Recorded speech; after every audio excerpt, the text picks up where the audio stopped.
All right, guys, you're back on the couch with Woody. This is On the Couch with Woody, and I've got a really lovely young lady that I met in Tamworth just gone at the festival. Her name is Coral Renee, so welcome, Coral, to On the Couch with Woody. Yeah. Hi, everyone. Yeah, fantastic. Well, it goes right from the top. I mean, I love these young artists, how committed they are to even their image and the way you think about everything these days, and we'll get into the talent development program a bit later, but let's start out right from the beginning for you with where music bit you. When did the bug start, and when was your first exposure to knowing music was going to be a part of your life? Yeah, so it started very early, like most people would say. I was just, running around the house singing, and I always had to put on a show for my parents. Like, literally from the age of 2, Mom said I was just like running around the house singing nonsense words, right? Making up songs even, just on the spot. Already songwriting at such a young age. And then started doing guitar lessons at about 8 and singing lessons at about 11. So I continued those for a little while. So that's when I started getting my training in that. And then I started actually songwriting. I was always songwriting, kind of just built up over the years, but I'd say start of high school was when I really started getting into that. But my family was never really that musical. So my mom's a scientist. My dad always worked in trades and insurance. Very different from creative. My mom played the bagpipes at some point. Okay. So that's something. Not many bagpipes in country, but that's all right. Something we could work into it. So I kind of found country myself, and then when they heard it, they were like, yes, and now that's all that plays in my house. At home. Yeah. Fantastic. So right from the young age you had an exposure to music. Was there a pivotal moment where you can remember just going seeing an artist? And I give this story a lot. I was in Dreamworld at the age of 4, and I was watching the 4-piece quartet, barbershop quartet, and the 3 and 4 part harmonies these singers were doing. And I was 4 or 5, and Mum said you just stood there and looked at them because you were hypnotised by them. Do you have a memory of music or an artist or a song that grabbed you? Yeah, I guess it was quite gradual. I think I always knew I wanted to do music as a career. There was never anything else that I said I wanted to do. But there's one thing I can pinpoint. I've always loved Taylor Swift. And when I was younger, we still had Apple Music, and you still had to pay for your music on there. And I remember there was this one little bonus video at the end of one of Taylor Swift's albums, and it was about her talking about when she was younger and she begged her parents to go to Nashville. And when she was around 10, she finally got there. And I remember watching that video, and straight after I was like, Mom, Dad, I want to go to Nashville. So that would be one of the main memories that I was like, I really want to do music. Yeah, fantastic. So in your home family, you live in Newcastle? Oh, no, you live in Ryde now, sorry. North Ryde, Sorry, we just interviewed Robbie Mortimer. That was the last interview. So you're in Ryde. What's the dynamics of family? Is it mum and dad? You got brothers and sisters? Just mom and dad. My family lives over in America, so all my grandparents and cousins, but no siblings here. And whereabouts in America did they come from? So they all live in Florida, but my mom was born in Florida and my dad was from Chicago.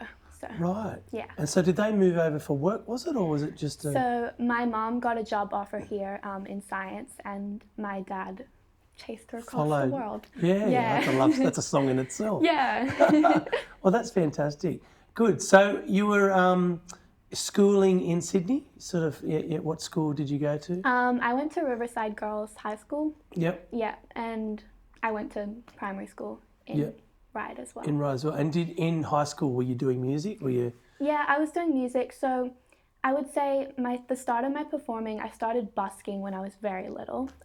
That's quite an entry level to performing, which kind of gets you used to the audience and stuff. So I was quite prepared, and then I started doing gigs for the Ryde Council. So they'd message me one day, and for quite a few years I did a lot of gigs for them. So they had busking gigs, but they paid you for it. Right. And they'd also had me doing citizenship ceremonies and festivals.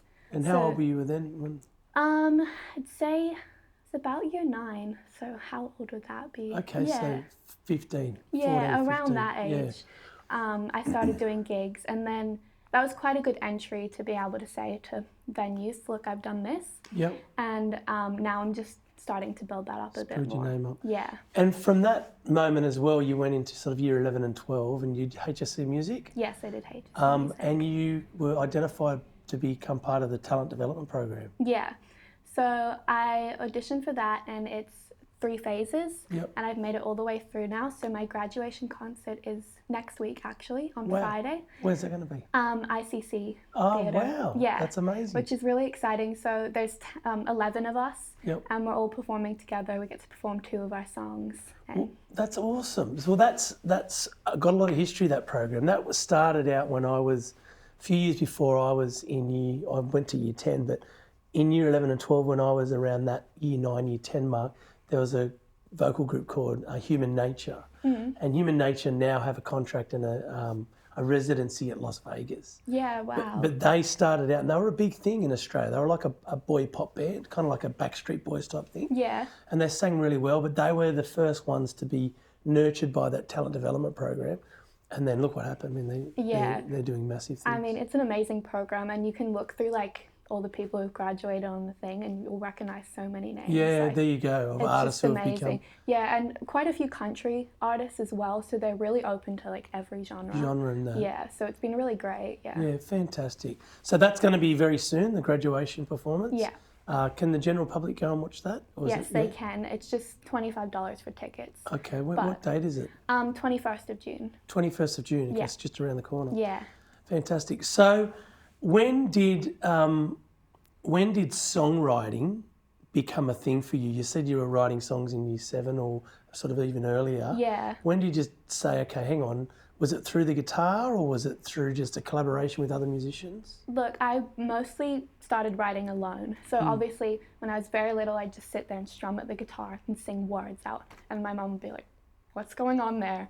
But really, I think that was the start of my songwriting. That's awesome. And then slowly, I started to develop stories, and I started very much in like an indie kind of genre because that's, I don't know, it was kind of easy to write in that sad, it's easy to write in that emotional kind of area.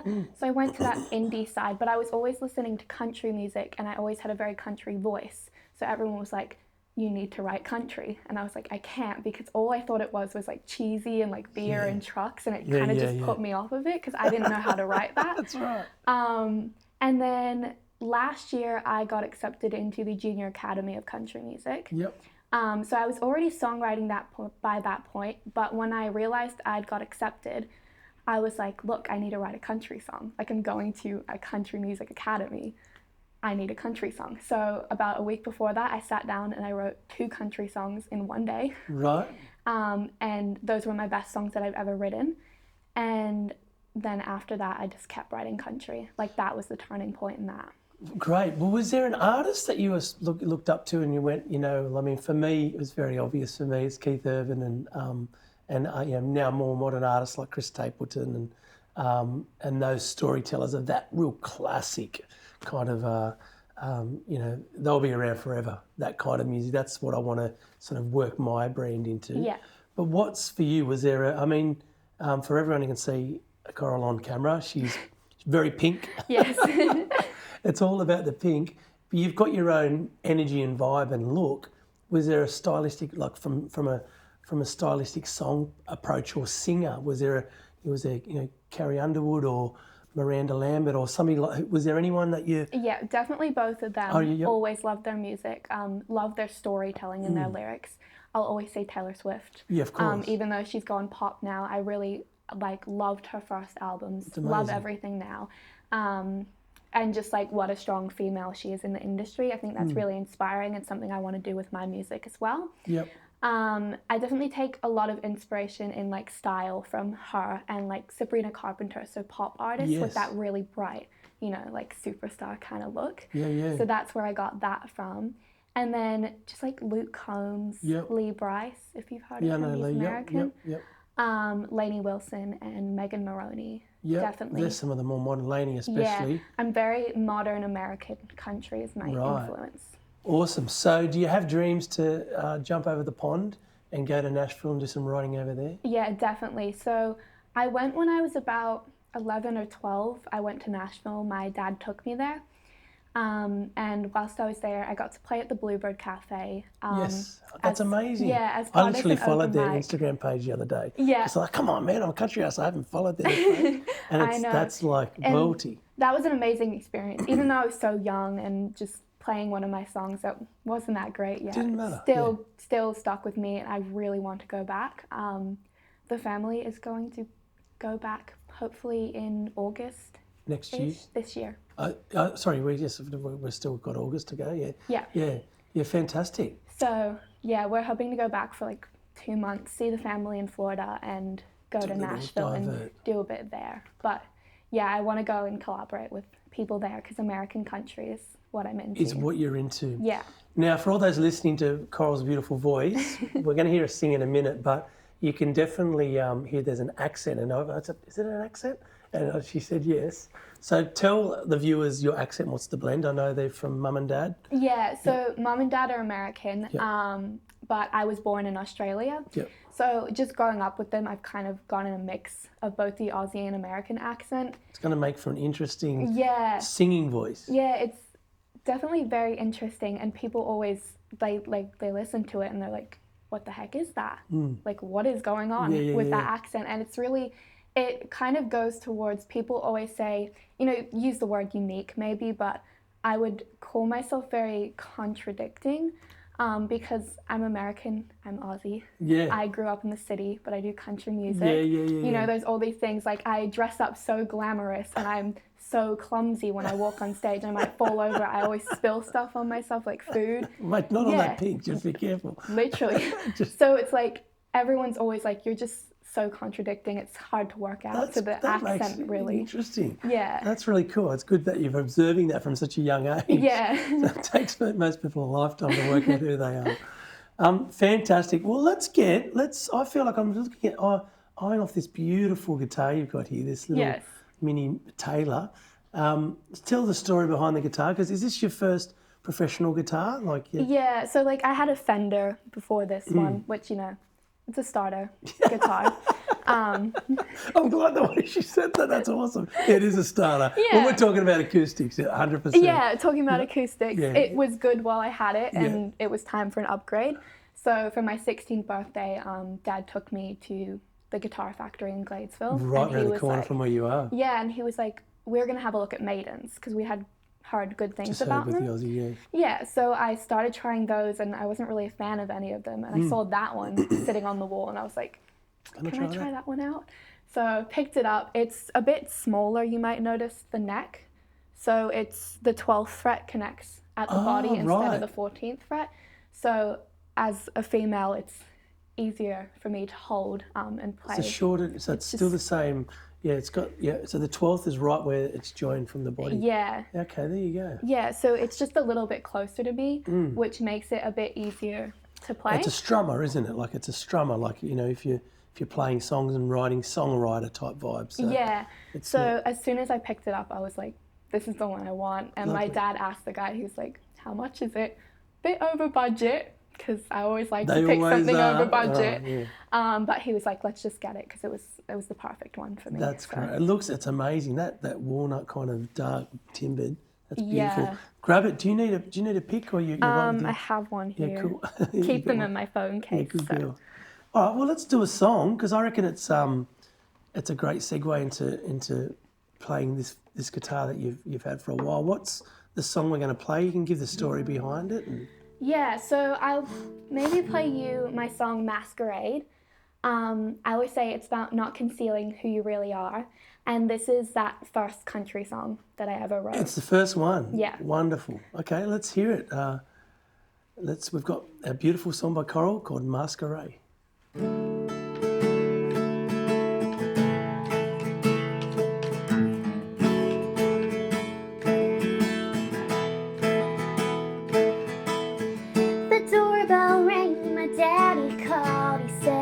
Something on the porch in glitter dressed to me.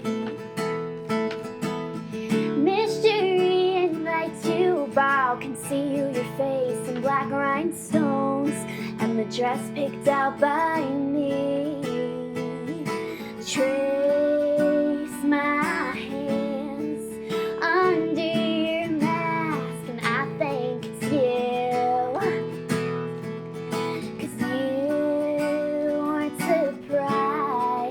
When I showed up in country boots,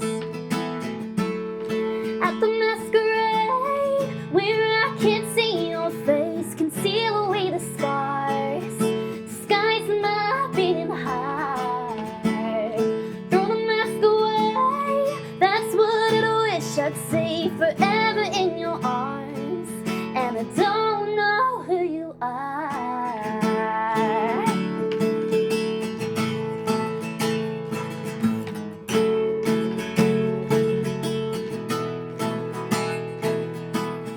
We danced until no one was left. I laid my head upon your chest, and you walked me to the door. I waited as you drove away, hoping that you'd reveal your face, 'cause we're not there anymore. At the masquerade, where I can't see your face, conceal away the scars, disguise my beating heart. Throw the mask away, that's what I wish I'd say forever in your arms, and I don't know who you are. Oh, oh, oh, oh. And I'd run home every day, hoping for an invitation, a stupid masquerade that would never come. And I hope I'm good at guessing your name and address, 'cause I left you a note that I think you'd want. Meet me at the masquerade.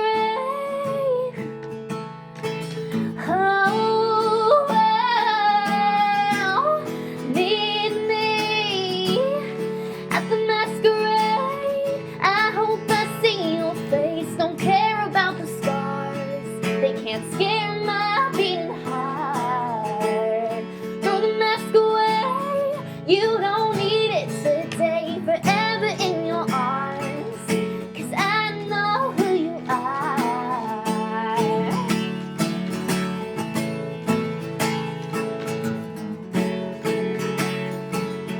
Now I know who you are. Ah, thank you. Thank you. Wow, there's often moments in my life where I sit there, especially with musicians, and you just go, that person has something. You are that artist. In the Thank last you. year that I've run into many artists over the years, but you've got something special there, kiddo. That's beautiful. so much. And there's a lot of 16 and 18-year-old boys at home who have just fallen in love. So be prepared to get a lot of DMs. Oh, no. DMs. That's all right. Stay away from it. I'm just looking, I got your dad's back. All right, fantastic. We'll put the guitar down. We'll have a quick more chat. Yeah. Can we do another song to finish off the show? Yeah. Yeah. Okay. Cool. Awesome. Well, thank you. So where did that spawn from? If you've written that song from, I mean, it really painted a picture of that person who's self-conscious and take the mask off. You don't need to be ashamed when you're around me. That's quite an advanced topic for a young lady, emotionally speaking, and talking. From a songwriter's perspective. Are you a deep thinker? Would you consider yourself a deep thinker or a sensitive soul or anything? Yeah, kind of. Yeah. A bit odd. Like, I guess that song, it shows, like, it presents very much as a love song, and like it's talking about someone else and don't conceal who you are to me.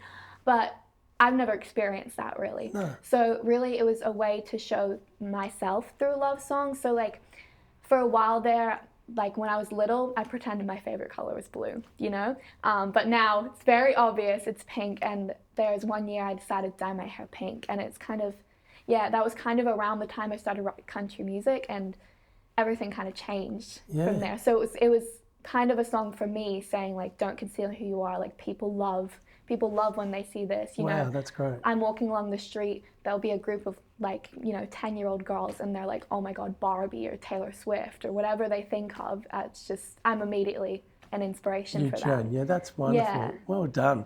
Well, that's great. So what's on the horizon for music at the moment? Like, do we have some songs coming out, or what's your immediate goal for you? So I think it was last month it would be now.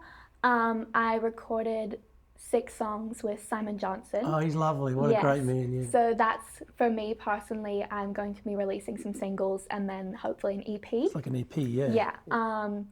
But more recently, I was at Studios 301 with Talent Development Project. Yep. and we all got to record a song each. So that is coming out on June 21st, on the same day as the concert. Yep. But it's a bit different to how they normally do it. So normally the songs get released to Spotify, but a big focus of our program this year is how we value music. And we know the statistics of how little we make off of Spotify. That's right. So they want to sell the physical MP3s product online as well. Yep. And then you can add it to your Spotify through local files. So that's what we're testing out this year. Because I've seen a couple things about some movements towards that kind of thing as well. I think it's very important. I go, all the power. Geez, I'm going to lose my job next week because all these young musicians, but with a business acumen as well, that's very important. I got some advice from when I was younger. They said to me, remember, it's called the music business for a reason. Yeah.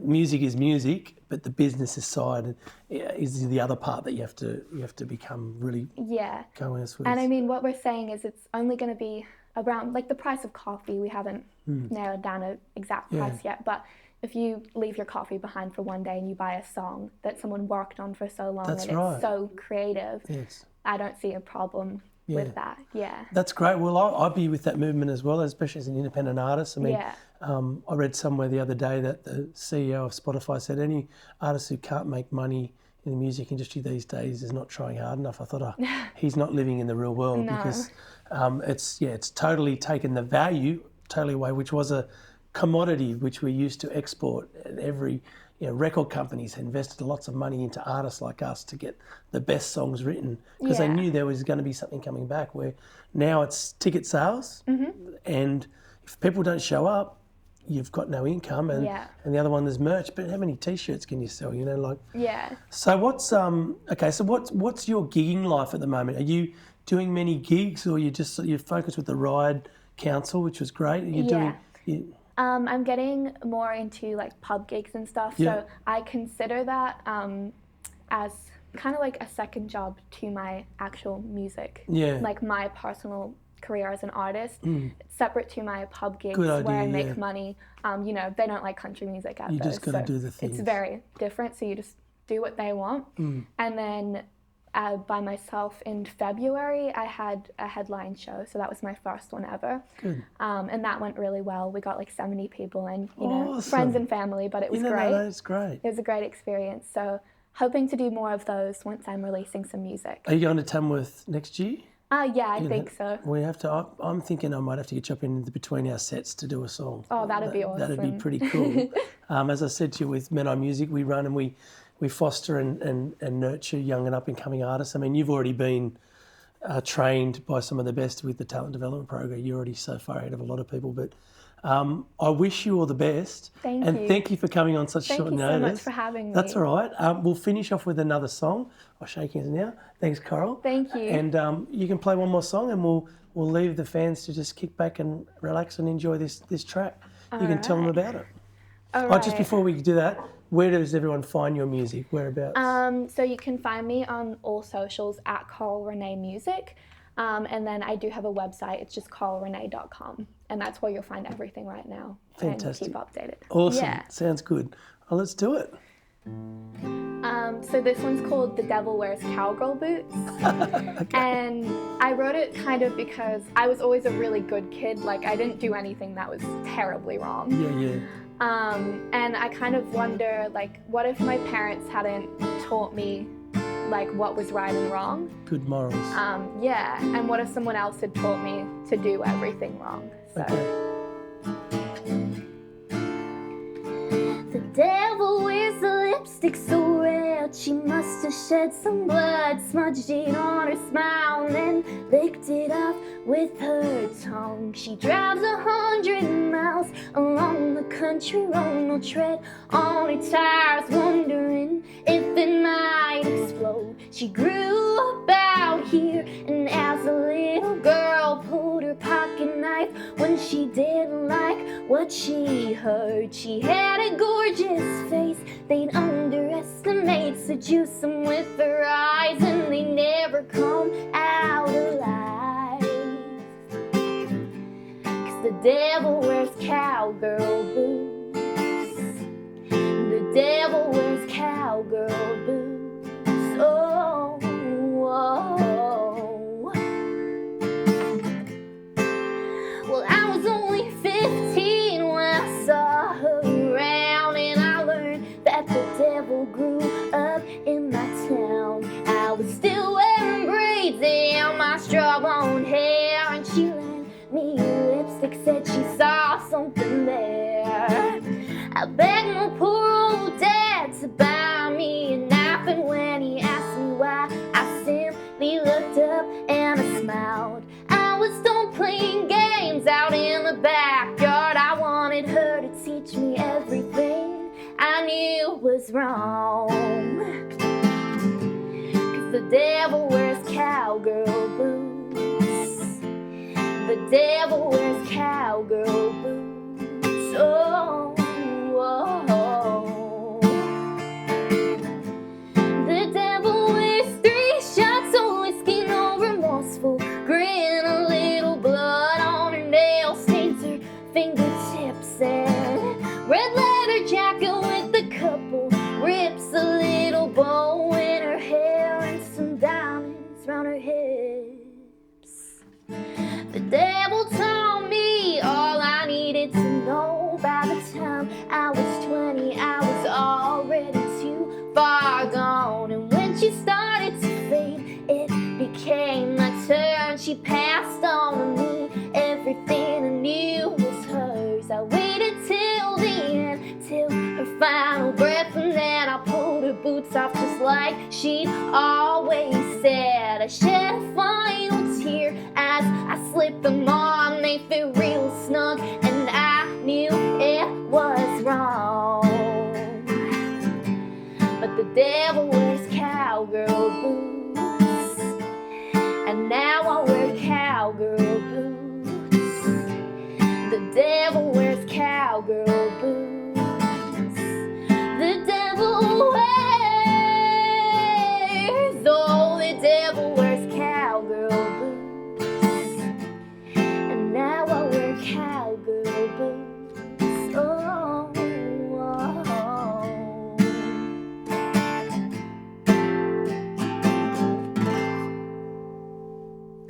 Another great song. Wow, Thank well you. done. Thank you so much for being on our show. Thank you so much for having me. See you later.